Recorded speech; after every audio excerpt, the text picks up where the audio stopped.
ओम नमो भगवते वासुदेवाय नमः। ओम नमः शिवाय। प्रिय भक्तजनों, आज हम जेठ अमावस्या की व्रत की कथा का श्रवण करेंगे, जिसे बड़ अमावस्या भी कहा जाता है। धार्मिक दृष्टि से ज्येष्ठ माह की अमावस्या का बड़ा महत्व होता है। इस माह में बड़ा मंगल और निर्जला एकादशी जैसे पर्व आते हैं। इसी ज्येष्ठ माह की अमावस्या तिथि भी बहुत ही खास है। इस तिथि को आध्यात्मिक शुद्धि और पुण्य अर्जन के लिए काफ़ी शुभ माना गया है। इसी साथ अमावस्या तिथि पितरों की कृपा प्राप्ति के लिए भी काफ़ी महत्वपूर्ण है। ज्येष्ठ माह की अमावस्या 26 मई को है और इसी दिन इस मावस का शुभ आरंभ है। अमावस्या के दिन किसी पवित्र नदी में स्नान करने के बाद गरीबों और ज़रूरतमंद लोगों को दान पुण्य करना बेहद शुभ माना जाता है। अगर आपके पास ऐसा करना संभव नहीं है तो आप घर पर ही पानी में गंगा जल डालकर स्नान कर सकते हैं और इसके साथ ही पितरों के आशीर्वाद के लिए अमावस्या पर पिंड दान और श्राद्ध कर्म भी जरूर कर सकते हैं। यह सोमवार को पड़ रही है, इसलिए यह सोमावती अमावस्या के नाम से भी मानी जाएगी। सोमावती अमावस्या के दिन पीपल के पेड़ की पूजन जरूर करें। पूजन के दौरान पीपल के पेड़ की 7 बार परिक्रमा करनी चाहिए और पेड़ के नीचे सरसों के तेल में काले तिल डालकर दीपक अवश्य जलाने चाहिए। इसी के साथ ही आपको अमावस्या पर पितृ चालीसा का पाठ भी करना चाहिए, जिससे पितरों की कृपा आप पर बनी रहती है।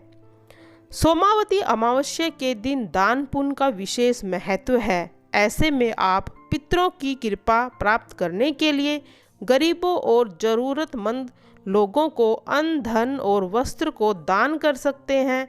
इसी के साथ इस दिन सफ़ेद रंग की चीज़ें, चावल, दही, मिश्री, खीर आदि सफ़ेद कपड़ों का दान भी कर सकते हैं। अब सुनते हैं अमावस्या व्रत की कथा। एक साहूकार के 7 बेटे और 7 बहुएं थी तथा एक बेटी भी थी। साहूकार के घर रोज एक जोगी आता था, जिसे साहूकार की बहू भिक्षा देती थी। उस जोगी को जब साहूकार की बेटी भिक्षा देने आती तो वह उससे भिक्षा नहीं लेता था और कहता था, तेरे भाग्य में सुहाग की जगह दुहाग लिखा है। लड़की को उस जोगी की यह बात बुरी लगती और एक दिन वह अपनी माँ के पास रोती हुई गई और बोली कि यह जोगी जो आता है, मैं इसको कुछ भी देने जाती हूँ तो यह मुझे यह बात कहता है। वह सारी बात अपनी माँ को कह देती है। माँ कहती है, कल जब जोगी आएगा तब मैं सुनती हूँ कि वह क्या कह रहा है और क्यों कहता है। अगले दिन फिर जोगी आता है तो साहूकार की पत्नी छिप कर बैठ जाती है और लड़की को भिक्षा देने भेजती है। जोगी उससे भिक्षा नहीं लेता और फिर वही बात दोहराता है, तेरे भाग्य में सुहाग की बजाय दुहाग लिखा है। लड़की की माँ बाहर निकल कर आती है और जोगी से कहती है, एक तो हम तुम्हें भिक्षा देते हैं और तू हमें गाली देता है।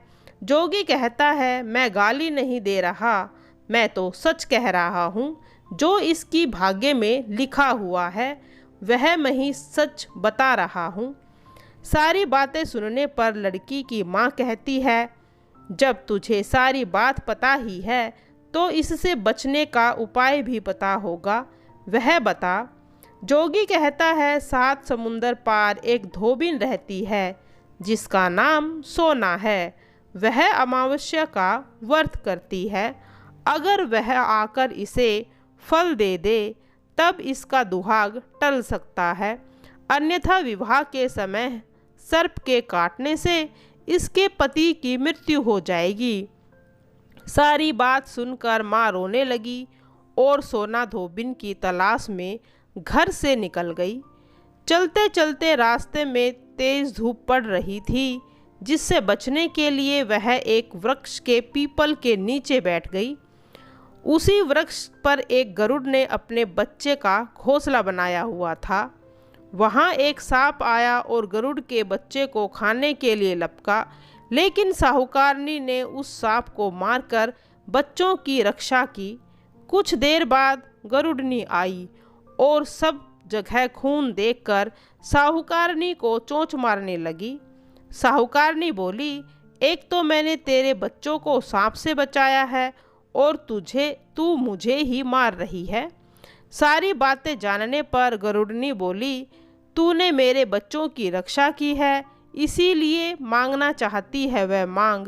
साहूकारनी गरुड़नी से कहती है, मुझे 7 समुंदर पार सोना धोबिन के यहाँ छोड़ दो। और गरुड़नी ने वैसा ही किया। साहूकारनी वहाँ पहुँच तो गई, लेकिन सोचने लगी कि मैं इसे कैसे मनाऊं। सोना धोबिन भी 7 बहुएं थी, लेकिन घर का काम आपस में नहीं करती थी। सारा दिन लड़ती झगड़ती रहती थी। रात को जब सब सो जाते थे तो ब्राह्मणी साहूकार के घर जाती और चुपके से सारा काम काज कर उजाला होने से पहले लौट आती थी। सारी बहुएं आपस में यह सोचती कि कौन सी बहू है जो सारा काम कर लेती है, लेकिन एक दूसरे से पूछने की हिम्मत किसी को भी नहीं होती। एक दिन सोना धोबिन ने सोचा, आजकल बहुएं लड़ती भी नहीं हैं और काम भी सारा हो जाता है। सोना धोबिन ने सारी बहुओं को बुलाया और पूछा, आजकल तुम लड़ भी नहीं रही हो और घर का काम भी हो जाता है। सोना धोबिन ने अपनी बहू से पूछा, घर का सारा काम कौन करता है? बहुएं सास से झूठ कहती है, लड़ाई करने से क्या फ़ायदा, इसीलिए हम मिलकर कर लेती हैं। सोना धोबिन को अपनी बहू पर बिल्कुल भी विश्वास नहीं था। वह रात में जागकर स्वयं सच देखना चाहती थी कि कौन घर का सारा काम करता है। रात होने पर सोना धोबिन छिपकर बैठ जाती है कि देखूं कौन सी बहू काम करती है। रात हुई तो वह देखती कि एक औरत चुपके से घर में घुस कर आई और उसने सारा घर का काम कर दिया और जाने की तैयारी में ही थी। जैसे ही साहूकारनी जाने लगी तो सोना धोबिन उसे रोकती हुई और पूछती है, तुम कौन हो, क्या चाहती हो? साहूकारनी कहती है, पहले तुम वचन दो तब बताऊंगी। सोना धोबिन वचन देती है। तब साहूकारनी कहती है, मेरी बेटी के भाग्य में दुहाग लिखा है, लेकिन तुम अमावस्या का व्रत करती हो तो मेरे साथ चलकर उसे सुहाग दे दो। सोना धोबिन वचन से बंधी थी तो वह साहूकारनी के साथ चलने को तैयार हो जाती है। जाते जाते सोना धोबिन अपनी बेटे और बहुओं से कहती है, मैं इस औरत के साथ अपनी इसकी बेटी को सुहाग देने जा रही हूँ, लेकिन अगर पीछे से तुम्हारे पिताजी मर जाए तो उन्हें घी और तेल के कूप में डालकर रख देना। सोना धोबिन साहूकारनी के घर पहुँच जाती है। साहूकारनी अपनी बेटी का विवाह करती है तो फेरों के समय सोना धोबिन कच्चा दूध और करवा और तार लेकर बैठ जाती है। कुछ समय बाद सांप आया और दूल्हे को डसने लगा तो सोना धोबिन ने करवा आगे कर तार से सांप को बांध दिया, जिससे सांप मर गया। अब सोना धोबिन ने लड़की को सुहाग दिया और कहा, अब तक मैं जितनी अमावस्या की है वह साहूकार की इस लड़की को मिले। अब आगे जो अमावस्या मैं करूंगी उसका फल मेरे पति और मेरे बेटे को मिलेगा। सभी लोग अमावस्या माता की जय जयकार करने लगे। सोना धोबिन अपने घर वापस जाने को तैयार हो गई तो साहूकार ने कहा, तुमने मेरे जमाई को जीवन दान दिया है, इसीलिए तुम जो चाहो मांग लो। सोना धोबिन बोली, मुझे कुछ नहीं चाहिए, और वह चली गई। रास्ते में चलते हुए फिर से अमावस्या आ गई। उसने पीपल के पेड़ के नीचे बैठकर कहानी कही, व्रत रखा और पीपल की पेड़ की 108 बार परिक्रमा की। पीपल की पूजा करने के बाद वह घर जाती है तो देखती है कि उसका पति मरा पड़ा है। अब रास्ते में अमावस्या उसकी जो की थी उसका फल अपने पति को दे दिया, जिसके प्रभाव से वह जीवित हो गया। सब कहने लगे, तूने ऐसा क्या किया जो तेरा पति जिंदा हो गया? वह कहती है, मैंने तो ऐसा कुछ नहीं किया, बस रास्ते में अमावस्या तिथि आ गई थी जिसका व्रत मैंने किया, कहानी की और पीपल के वृक्ष की 108 बार परिक्रमा की। अब सारी नगरी में ढिंढोरा पिटवाया गया कि हर कोई अमावस्या का व्रत करेगा, पूजा करेगा, कहानी कहेगा और पीपल के वृक्ष की 108 बार परिक्रमा करेगा। हे अमावस्या माता, जैसे आपने साहूकार की बेटी को सुहाग दिया वैसे ही सभी को देना। पितरों को प्रसन्न करने के लिए अवश्य यह कथा भी सुननी चाहिए। भगवान श्री कृष्ण से एक बार पक्षी गरुड़ ने पूछा, हे प्रभु, पृथ्वी पर लोग अपने मृत पितरों का श्राद्ध करते हैं, उनकी रुचि का भोजन ब्राह्मणों आदि को कराते हैं, पर क्या परलोक से पृथ्वी पर आकर श्राद्ध में भोजन करते हैं? पितरों को किसी ने देखा भी है? भगवान श्री कृष्ण ने कहा, हे गरुड़, तुम्हारी शंका का निवारण करने के लिए मैं देवी सीता के साथ हुई घटना को सुनाता हूँ। सीता जी ने पुष्कर तीर्थ में अपने ससुर आदि 3 पितरों का श्राद्ध में निमंत्रित ब्राह्मणों के शरीर में देखा था। अब वह कथा सुनो। भगवान श्री कृष्ण कहते हैं, हे गरुड़, यह तो तुम्हें ज्ञात ही है कि श्री राम अपने पिता दशरथ की आज्ञा के बाद वन गमन कर गए थे। साथ में देवी सीता भी थी।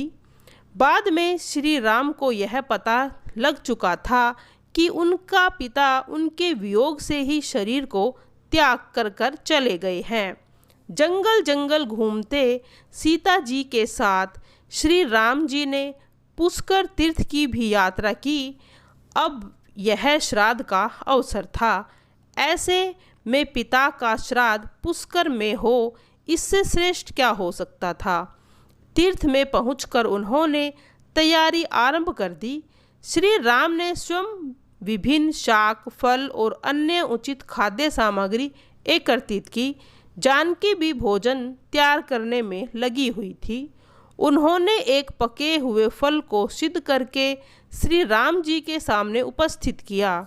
श्री राम जी ने ऋषियों और ब्राह्मणों को सम्मान सहित आमंत्रित किया। श्राद्ध कर्म में दीक्षित श्री राम की आज्ञा से स्वयं दीक्षित होकर सीता जी ने उस धर्म का सम्यक और उचित पालन किया तथा सारी तैयारियां संपन्न हो गई। अब श्राद्ध में आने वाले ऋषियों और ब्राह्मणों की प्रतीक्षा थी। उस समय सूर्य आकाश मंडल के मध्य में पहुंच गया और कुतुब मुहूर्त यानी दिन का 8वां मुहूर्त अथवा दोपहर हो गई। श्री राम जी ने जिन ऋषियों को आमंत्रित किया था वे सभी आ गए।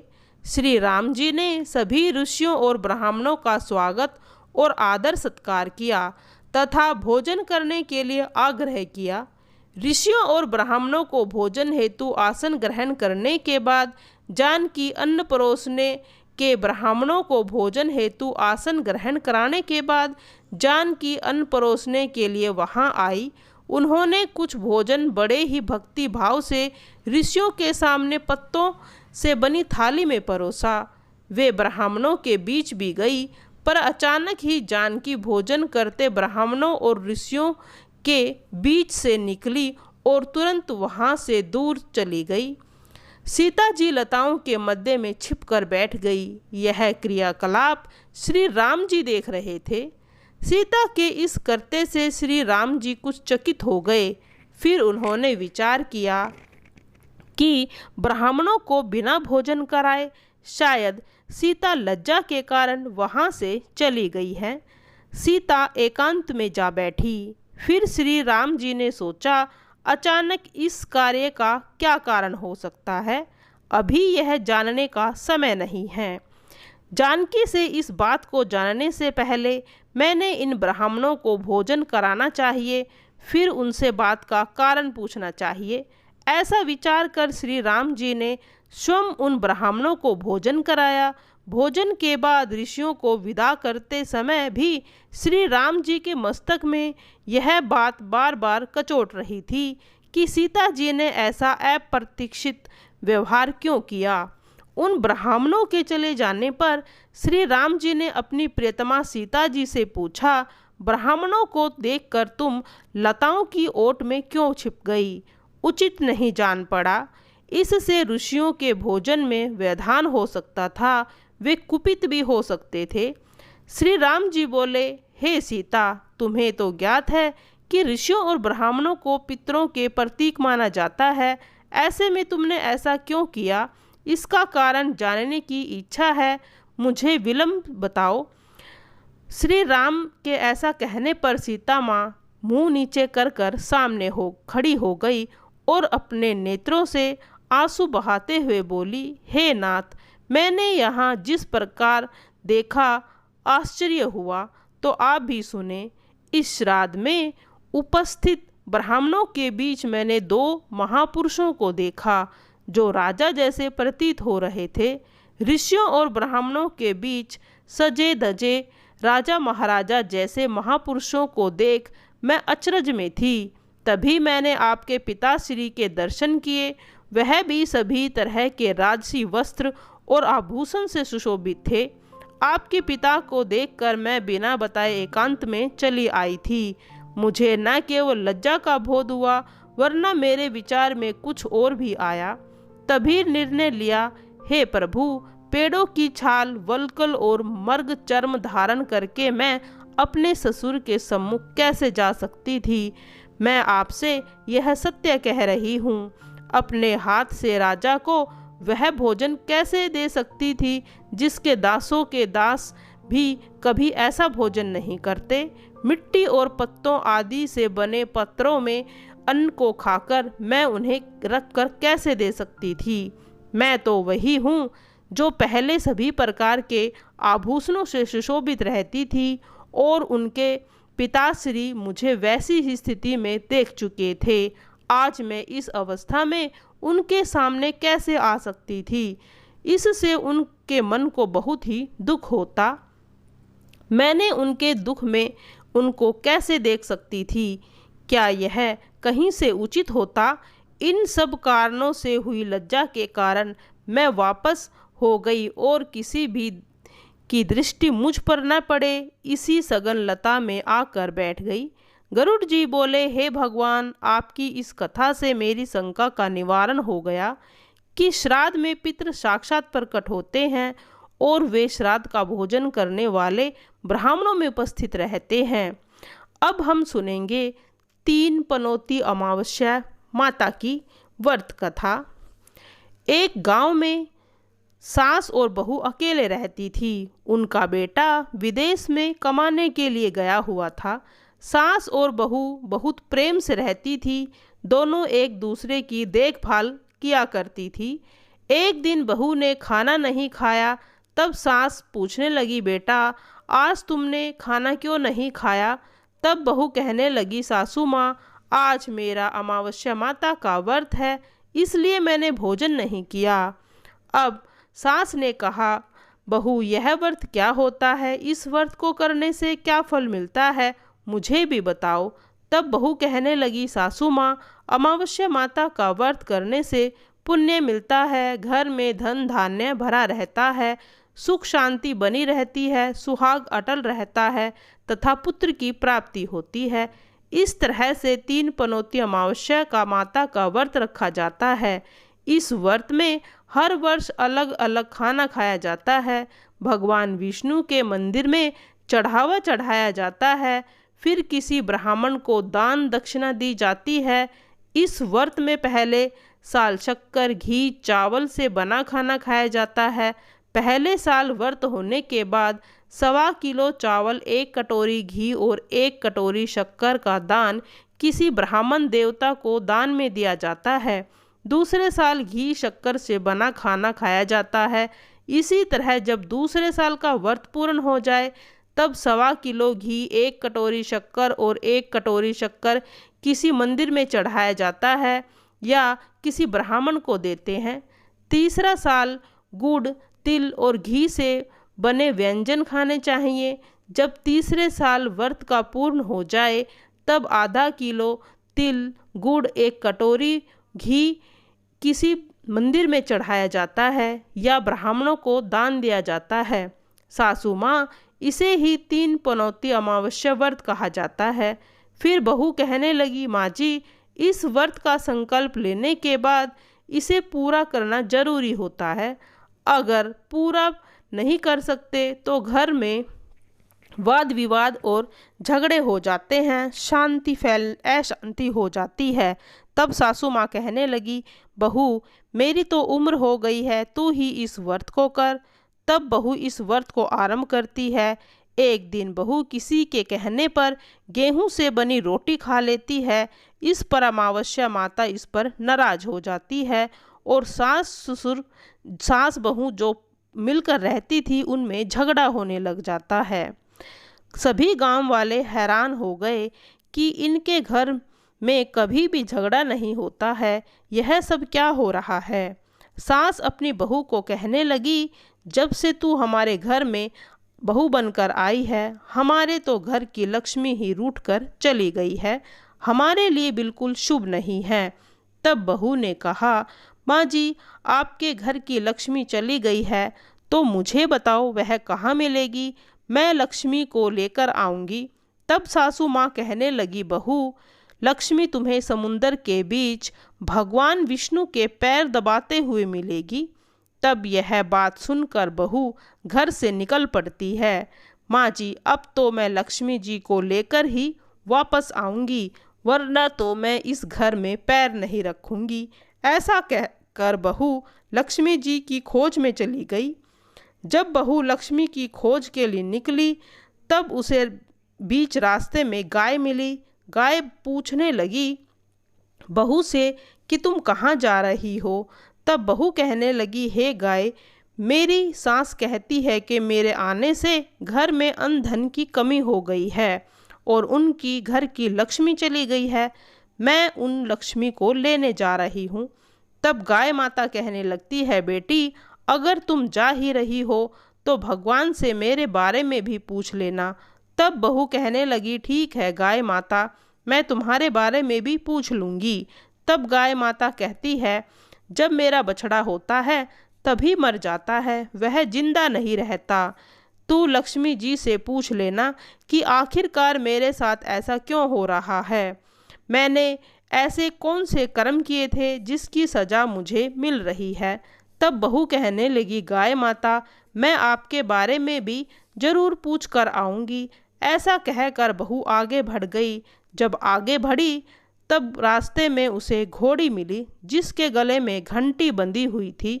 घोड़ी ने भी कहा, बेटी, तुम कहाँ जा रही हो।